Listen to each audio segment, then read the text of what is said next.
And I love you, you know I love you, but I don't want to pass this on to my children.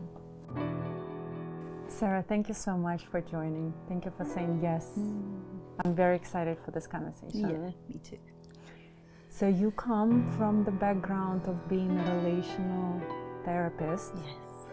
And how long have you been in the relational therapy and what that looked like in the past till now? Yeah, so working backwards, I've been working with psilocybin and couples for about 5 years now, but going backwards, I studied online with Esther Perel for 7 years, really understanding the depths of relationships. And I also created the method the Beautiful Space method, working with clinical psychology, psychoanalysis, psychosexual.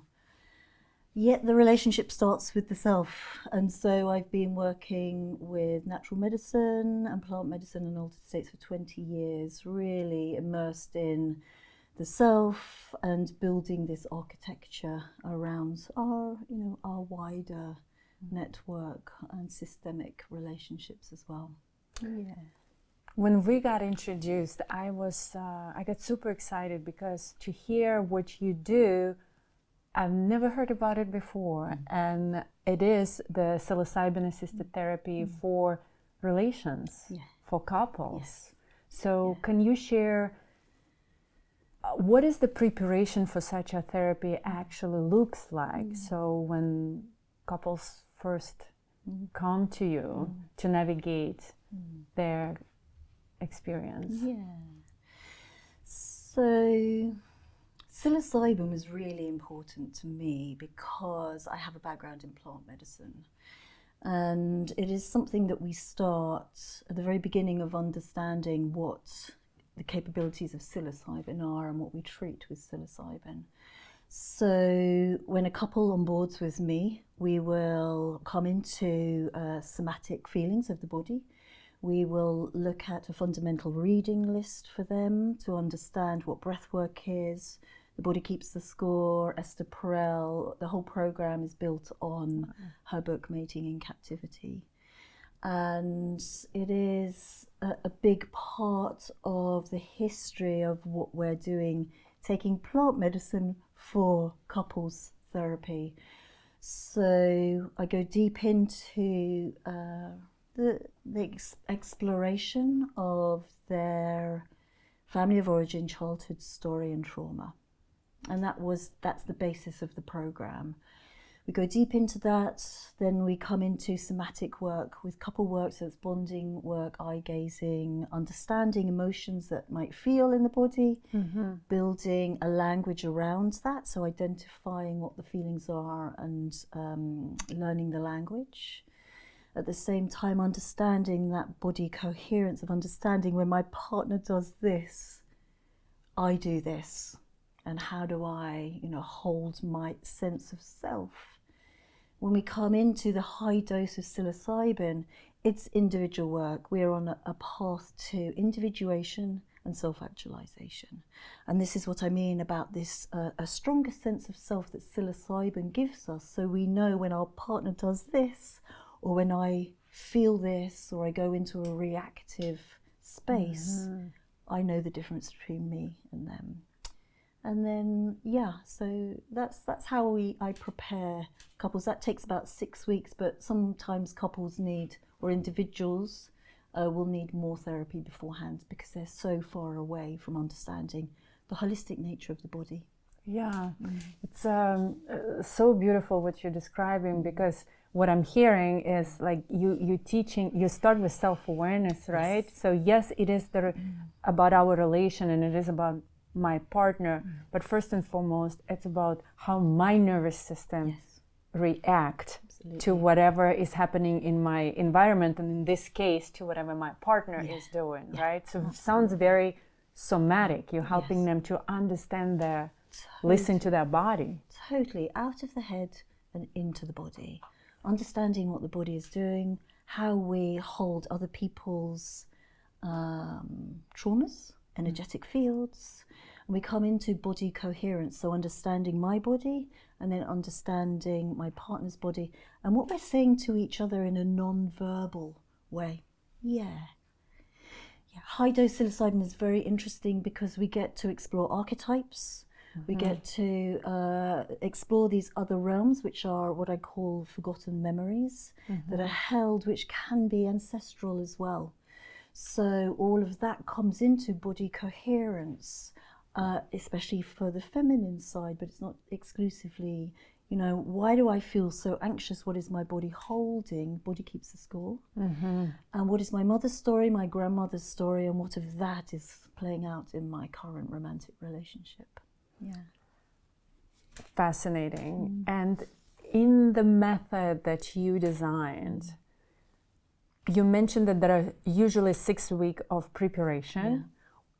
What does the psychedelic part looks like? And do you have the integration phase? Yes, so yes and yes and yes. Yes. The psychedelics part is, it's a 3-night stay in our retreat center if I'm just working with an individual couple. If I'm working with a retreat group, it's a 5-day retreat. So it is a medicine ceremony. So that's the word ceremony is really bridging East-West traditional medicine with conventional medicine. And they're aware that we hold a heart-opening ceremony the day before the medicine day. We go into the subconscious work. I've created a model called psychedelic mindfulness, safe psychedelics, setting and integration. So they really start to understand this language, and I do that with guided visualization in the middle. So they have already gone and immersed themselves in the creative mind. And I know that each person that I'm working with, whether it's a group setting or individual couple, I know what needs to wake up further and how I can support them in their medicine journey. On the morning of the medicine journey, we immerse ourselves in nature. We start to really embody the sense of self, but a sense of coherence with nature. So we'll lean against trees, we will breathe, we'll do what I call reframing, noticing, and coming into a sense of visualization in nature, developing the sense of self, a stronger sense of self. Then we go back and we work with the medicine, we prepare, we come into ceremony, and it is approximately 5 hours. So an hour and a half coming up, 40 minutes coming up, 2.5 hours of a peak experience, and then coming down for about 2.5 hours. And in there, they have been trained to observe what's happening with themselves, to stay focused and concentrate. If they're feeling very strong sense of anxiety or strong emotions, they've already been guided in how to handle all of this, which is breath work, or we do therapeutic touch in there as well. So we might do some hand holding to really kind of help them to go somewhere else with that touch. It can be ancestral. It can be, I never experienced my mother touching me like that. These very strong insights. And then the medicine, as they're coming down, there's music, there's IMOS, it's an internal journey. It's an extraordinary experience for myself as the sitter, and to be able to really work with the people in the room. And then, we move through into integration, which really starts when they come down, optimizing the state of neuroplasticity straight away. So first of all, the afterglow, finding the story. Where did you go? What did you feel? What did you hear? What did you see? We create the story, the language around the narrative, in relation to the intention. And I haven't mentioned that before, but there's very, very strong intention setting. From the moment they apply into the program, they're already being asked questions, and that intention is being crystallized all the way along to the moment they're taking the medicine. So each time it's crystallizing.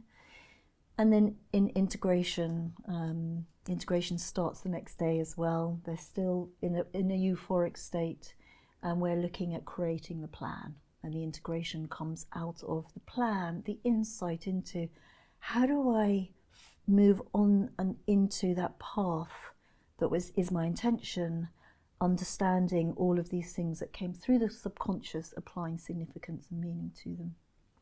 Yes, you mentioned intention, and I believe intention is such a important part of preparation, but also the integration, because I see intention almost like a northern star that is going to guide you through your personal transformation, right? Like it's always just going to be something right ahead of you, not too far ahead, not at like some distant goal that you can't even reach, right? But like there's something that is guiding you. So from your perspective and experience, how would you define the intention? Like, you know, because sometimes people, when they first to the ceremony, and for me it's a common word, but I find it with some clients, like people need a little bit of a guidance, you know, how do you define intention? How do you set intention? Why is that important?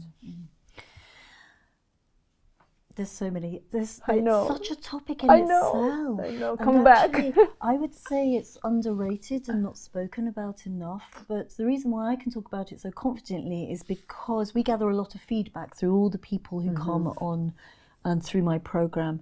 And it is one of the things that they have said. It was the strong thing all the way through the program that they are really looking at their intention. You know, you can have someone who comes in and they are in grief. They have lost someone very close to them. They've never recovered. They have partnered with someone who is inappropriate. And here they are. You know, there is a lack of language and even self-love and kindness. And so, you know, a first intention might be, I want to be more intimate with my partner, and we haven't had sex for 5 years, for example. And actually, when we move through this arc of intention setting, you know, we're looking at, my guidance is, well, how does it feel inside? Where does it all start? And it will inevitably come back to that key fundamental, I call it seeding, of loving oneself, self-love, healing these relationships that told me who I was and how I needed to show up and what my needs were, or no. So understanding what my needs are, having conversations with people, and that will help you, you know, create a better relationship with my partner.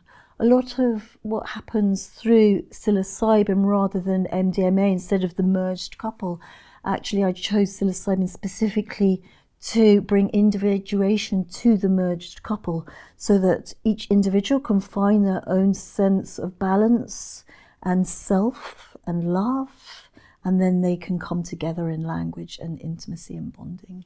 That sounds so correct, and that was one of my questions for you, because we're mostly familiar with relational therapy or couples therapy through the MDMA as a medicine, right, as a substance, but you chose psilocybin. Yes. And I was a lot of curiosity for me there. Why? Of course, I have my intuitive, like, you know. Oh, I'd love to hear what they are. Yeah. Yeah, I specifically chose psilocybin. First of all, it's legal, and I could work with it straight away. Legal in where?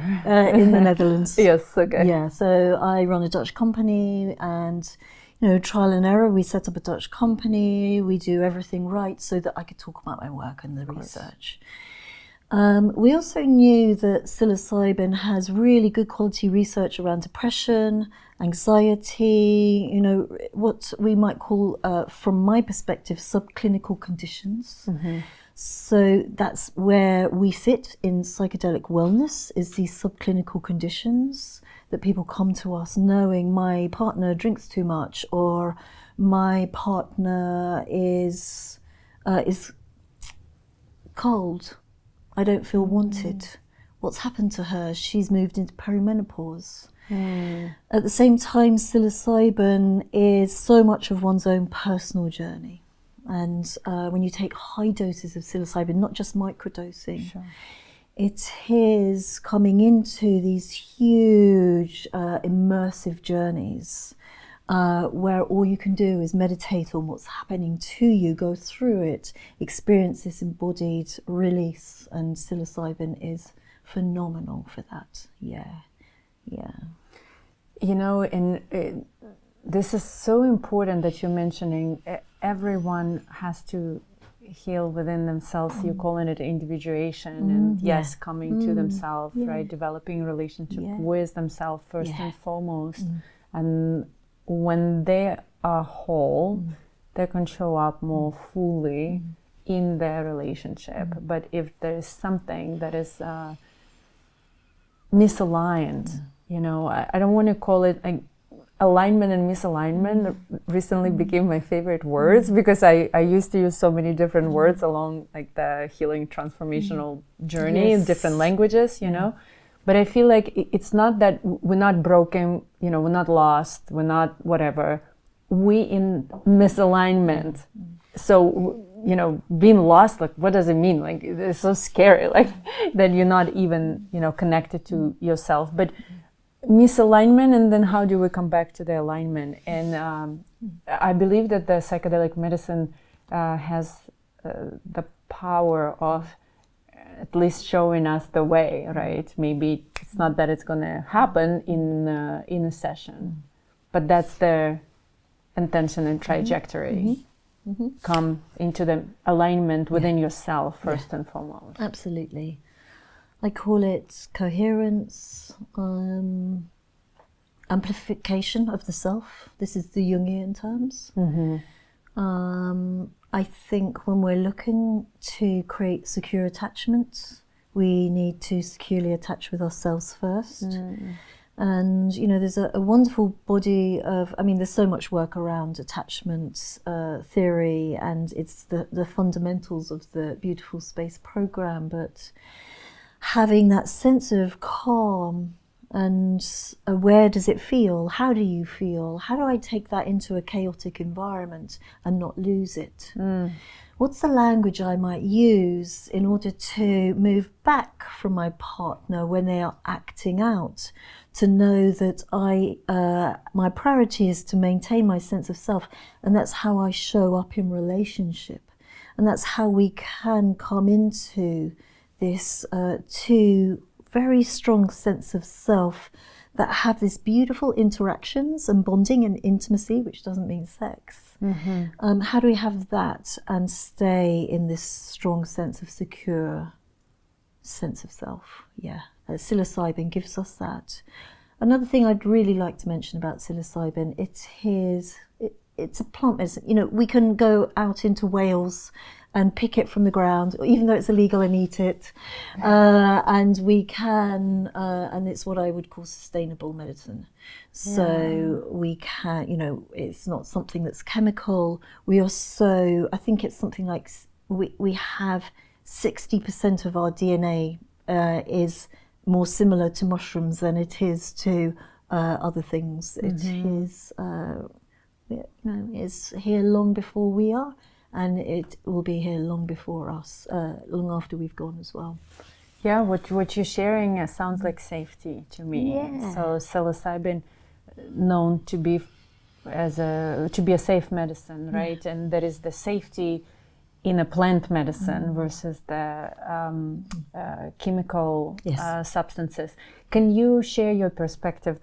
Great topic, great question that you touched on, because, for example, I work with ketamine in the United States for the same reason, one of the reasons you work with psilocybin in Netherlands, because it's legal, right? So maybe I would want to work with a different medicine, but of course we have to follow rules and regulations, and that's the only way we can actually really support and help people. So we have ketamine that is anesthetic, right? And then medicines like MDMA that is still in trials, but still synthetic, versus the plant medicine, like psilocybin, ayahuasca, iboga. In 2014, I think it was, I put a team of scientists together. I really wanted to assist the general population to understand that plant medicine is the way to go. And we measured the triple bottom line of complementary medicine against conventional medicine on long-term diseases to see which was the greatest carbon emitter. So I knew that I had seen plant medicine in community heal whole communities. And it was a very long project. We handed that into the NHS, and really that then became part of the long-term zero carbon plan that the NHS is operating under now. So yes, sustainable medicine, we are a part of nature, all of this. It is a very low risk medicine. We have a very strict screening out policy. So it is important to have that to keep us safe. But yeah, there's so much opportunity with this medicine, and I do think in 1 or 2 generations we're going to see huge changes in society to how we are sick. We are living with preventative medicine. We are well, and when we're sick, we are, we know how to come back to that center place of being whole. Yeah, you mentioned screening mechanisms, protocols. Can you share more on what they look like? Yeah. It's so important that, first of all, we're known as a highly ethical company. In the Netherlands, we've worked with King's, UCL, Imperial College to adopt the highest ethical screening policy. So we're screening out bipolar, history of schizophrenia and psychosis, and first degree relatives. That's a little somewhat of a grey area. Sometimes if I think that a person has the right environment around them, so people who love them, a support network, we work with wider healthcare teams as well, so we might be in contact with a psychiatrist or their psychologist or their occupational health practitioner to understand who is coming into the program and why, how we can help them, and then we'll offboard them back into their wider healthcare teams, which can also include family members as well. We don't just leave people stranded. The care that we give, I hope, is second to none. Yeah, we want people to feel safe, and we don't want people to feel isolated when they come out of our programs, so we have a community as well that they can sign up to and stay in with us forever if they want to. Yeah. So and we do have people stay with us for many years, and then they bring family members and children, and they have babies, and So what does the integration process look like? Because they go to your retreat, they have this profound experience, right? But then they go back home and they go back to their usual environment, which is known to be, that's where the triggers live almost in the environment. So what does the integration process look like, and what is that support system that you're mentioning look like? Yeah, such good questions. Integration, because you have all the answers. You're on the ground, you're doing the work. I really am, and I really do pay full attention to what's going on, whether it's work or not working, and we're tweaking all of the time. So when they have been through their medicine journey, their peak experience, they've come down, they've entered into integration, I say to them, this is where the work starts. Yes. And they go, this is what you meant. And I've been saying to them all the way, I'm going to keep on saying this so you understand it when it really is meaningful to you. This is where the work starts. We're optimizing neuroplasticity, this critical window of 2 weeks to 6 months. It's emphasized all the way along. So they have a plan, and in integration 1, we have 4 integration sessions over the course of 6 weeks. And we optimize this window, and they have a plan that they go home with after the being in retreat, and it can be, I'm going to walk in nature for 1 hour every day. What has been emphasized at the beginning of preparation is to cultivate your own daily practice, This can be, I spend an hour with myself every morning. I might need to get up early before the kids get up. I might need to go and do this over the other side of the house, or create stronger boundaries with my partner and my kids. So there's a plan. It is to immerse themselves in this personal practice that they've started.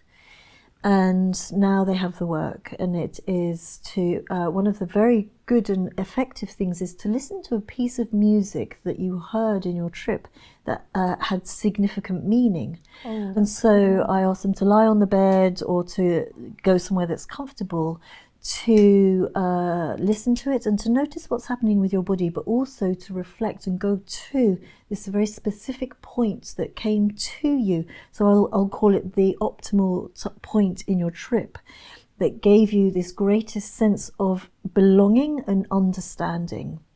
And they will visualize that through the whole point of the music. It has really positive effects somatically for somatic recovery. So that'll be in the plan.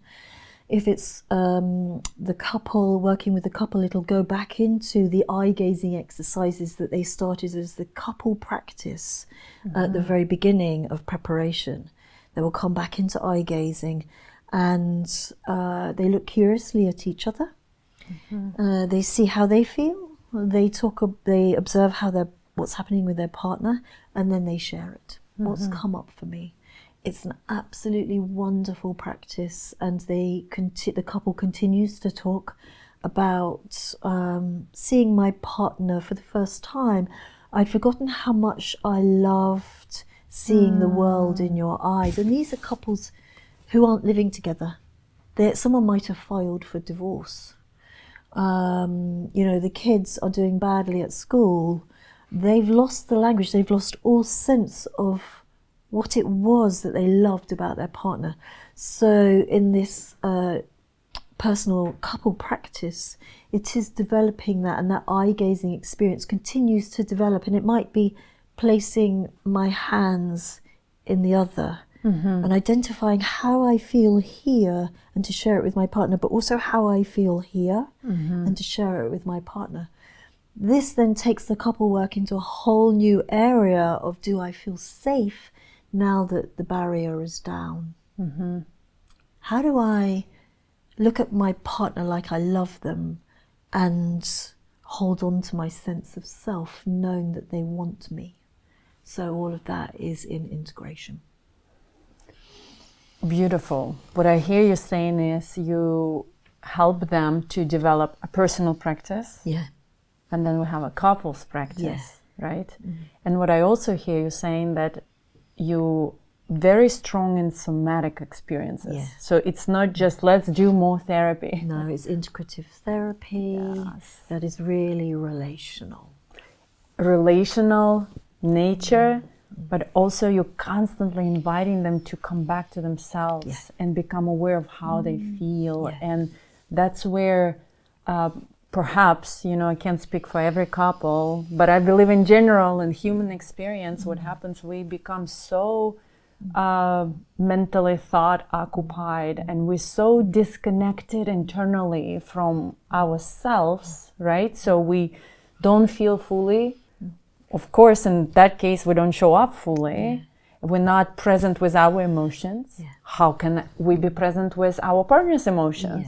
And then when we stay in a thought, most of the time, because that's what the world requires when we work and when we show up and when the stress hits or whatever happening, right? So we're all mentally processing, we're so disconnected from our body.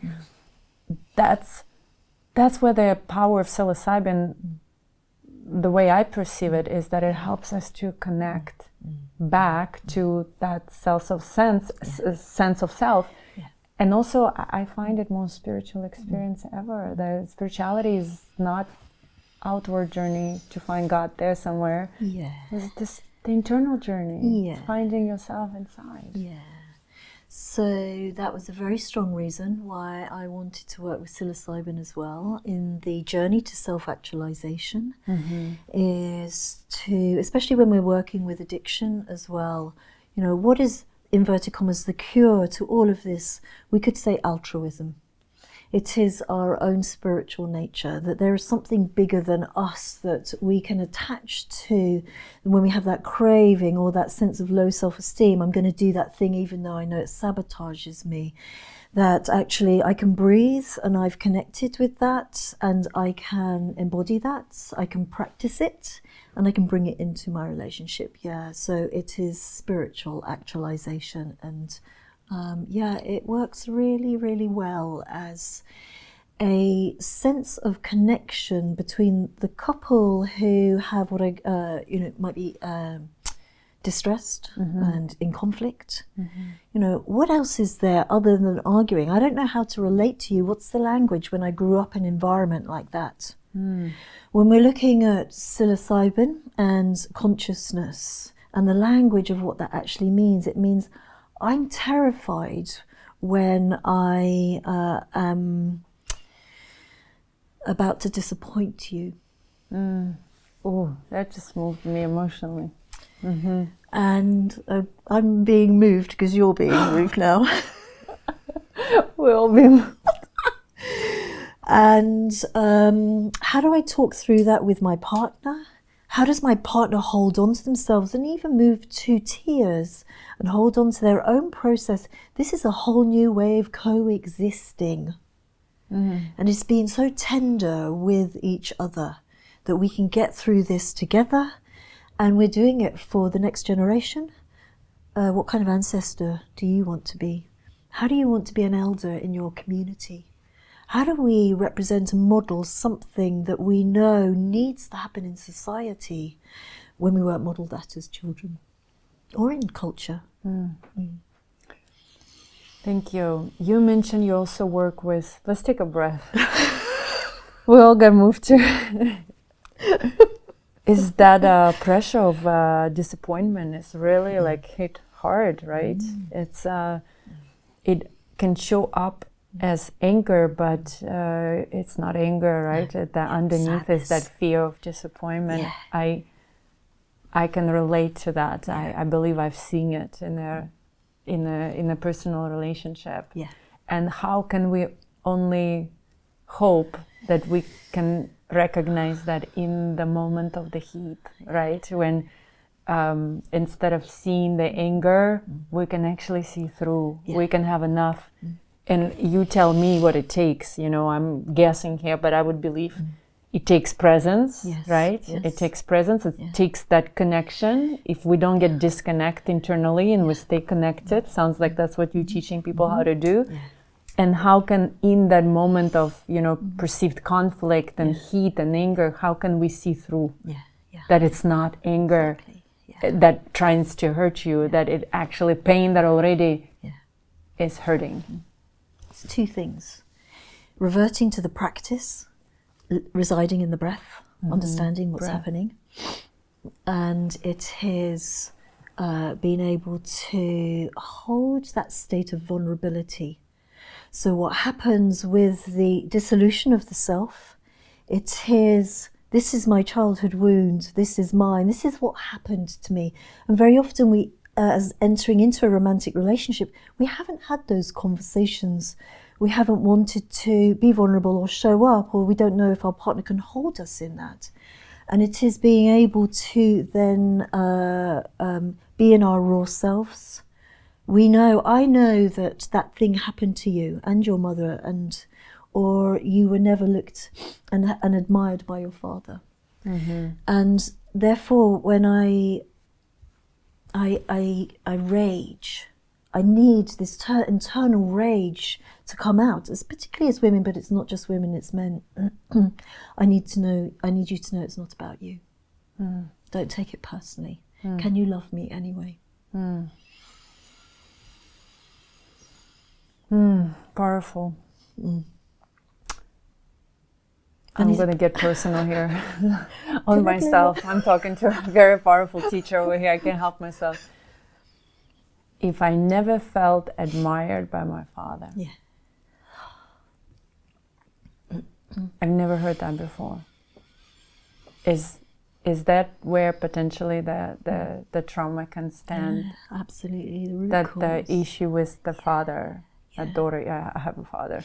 I'm a daughter, obviously. So it's that it's not even their attention. Maybe attention was there. It's the admiration or perhaps approval that we're seeking of the father that we never had. Yeah, absolutely. We will continue to seek it in what we might say in the archetype of the father. So that can be in our lover, our husband. It can be in the masculine side of ourselves. And it's, you know, the healing in there is to look internally and to realize it, to know that that is the root cause, and to see it, to spot it, to breathe through it, and to have those conversations with our fathers. What happened to you? Why weren't you able to look at me like that? Because that's how I feel, and my work that I'm doing is healing generational trauma. And I love you, you know I love you, but I don't want to pass this on to my children. My father didn't have a father. Yeah. That's what happened. My husband didn't have a father. So he will have internalized, I'm not worth it. External validation makes me confident. And his work is to find his own sense of internal validation. And I work with many men who pursue, you know, lifelong careers in external validation. Yet it's here all of the time, and it is. And you know, when I'm looking at helping women reconnect with their fathers who have gone and sought out external validation in the most magnificent ways, and to hold his hand, to look at him, to hug him, and to not just, this is not external validation, this is because I deeply love the wounded child in you. I love you.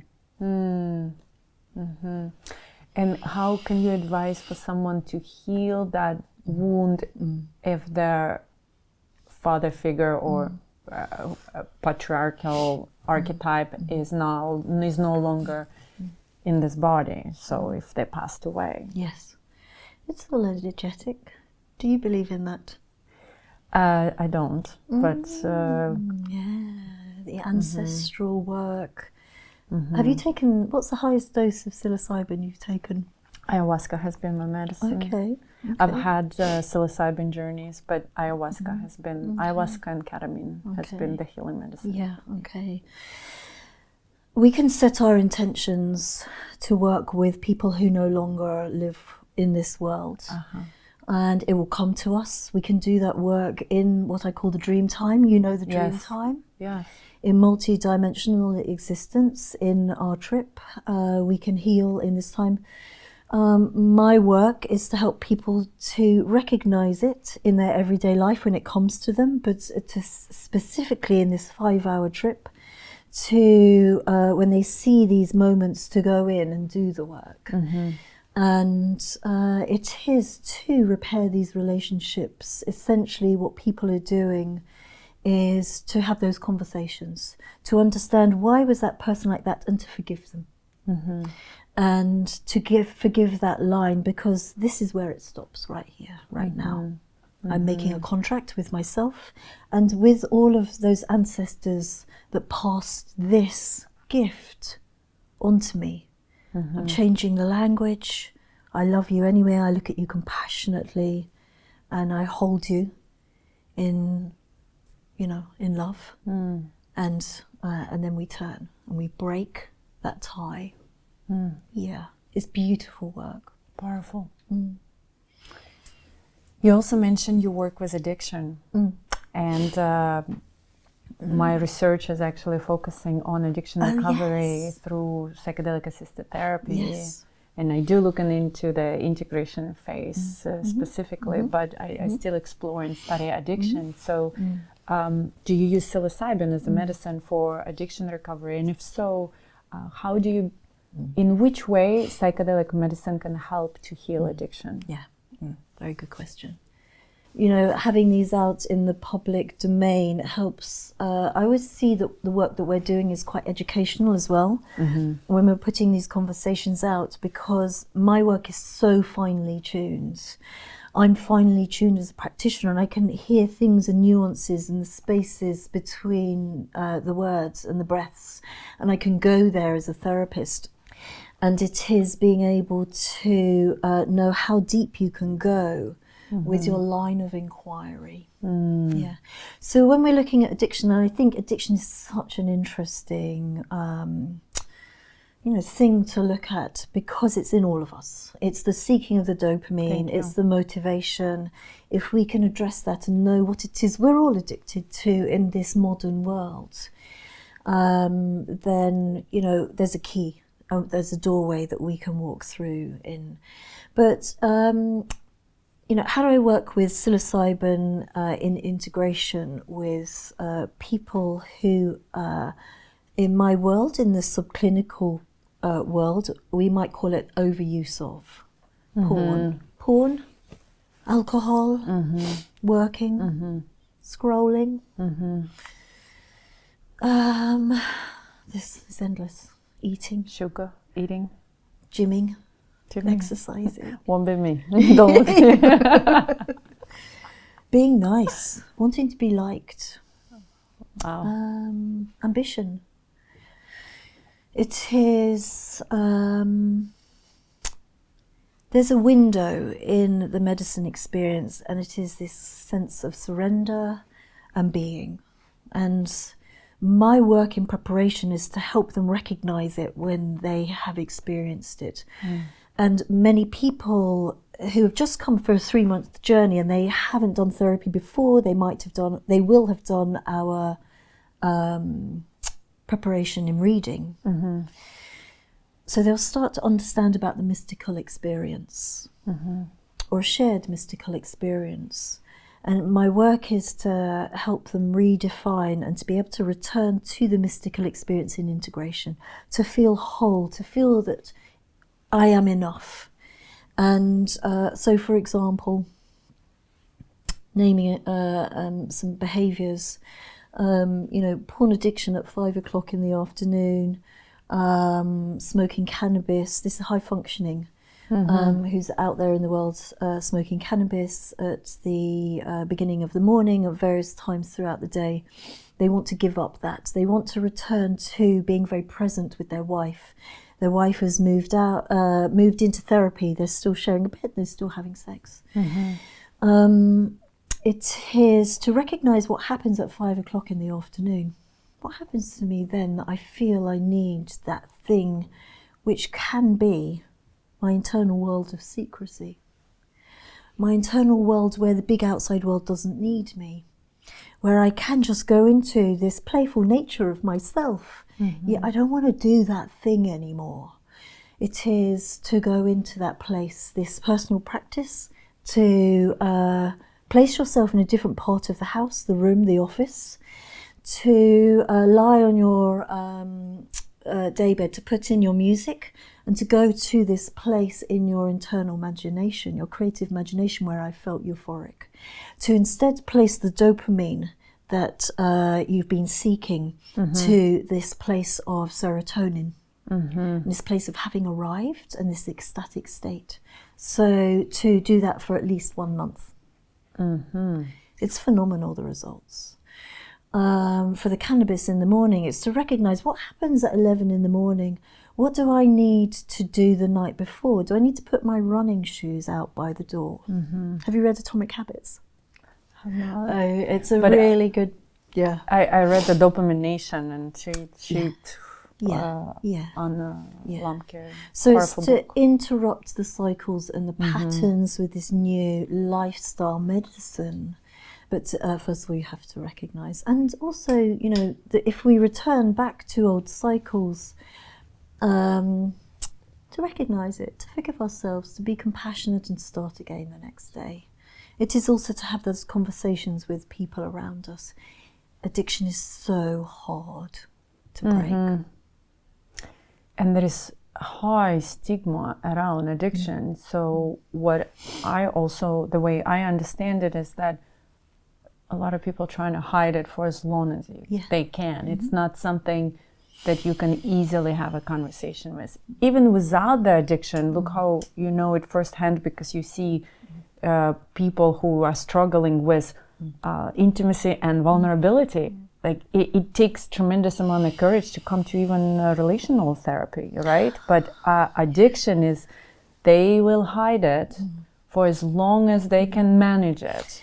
And when we're saying hide it, you could actually apply be in denial of it as Yes. well. It's out in the open. Thank you. And, Yes. you know, the fact that I sign up to sex sites and my wife knows, and I'm pretending that I want to be ethically non-monogamous, and you have to agree with that. Mm-hmm. This is where the disruption comes in. And, you know, what are we really seeking here? This is deep work that takes more than a short amount of time, because gently we need to go into the absolute fundamentals of shame. Mm-hmm. Whose is it? Where does it belong? How do you give it back? How do you love yourself anyway? How do you show up and say to your partner, actually, I've been feeling this way all along? Do you believe that addiction is rooted in shame versus a disconnection of some sort? Or perhaps it's the same? Yeah, separation. We could say that is absolutely fundamental. I think shame is like the rot of society. It's like this insipid thing that gets blown in the wind. It's societal, it's cultural, it's religious. It is gender-based, and here we are, you know, dealing with this huge systemic thing, which is shame. And when I work with shame, I say no one is to blame here. We just need to know where it exists, in who, what's the language.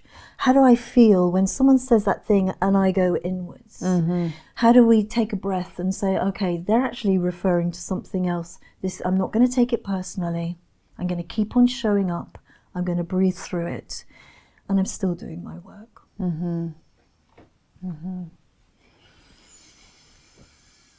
Beautiful.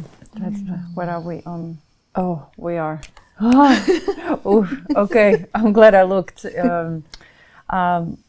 Sarah, thank you so much for sharing your beautiful light and the work that you do. If there would be a message that you would want to share with our audience, or perhaps maybe it's a message for people who are looking for guidance and how to get to the couples therapies, psychedelic work, what would you share? Piece of wisdom, piece of guidance. To know that to keep on showing up and doing the work, to know that loving yourself is the first place. If you need to move backwards out of the intensity of the relationship, that's okay. Explain what's happening to yourself. Be open and honest and authentic with your partner. If they take it badly, leave it with them, let them know. Don't take it personally, but just prioritize your own sense of self and well-being so that you can show up in a relationship with your full presence. Thank you so much. Where people can find you, give me one place. Yeah, beautifulspace.org is my website. Perfect. Yeah. Thank you so much. Thank you. So much gratitude. Yeah. Beautiful. Yeah.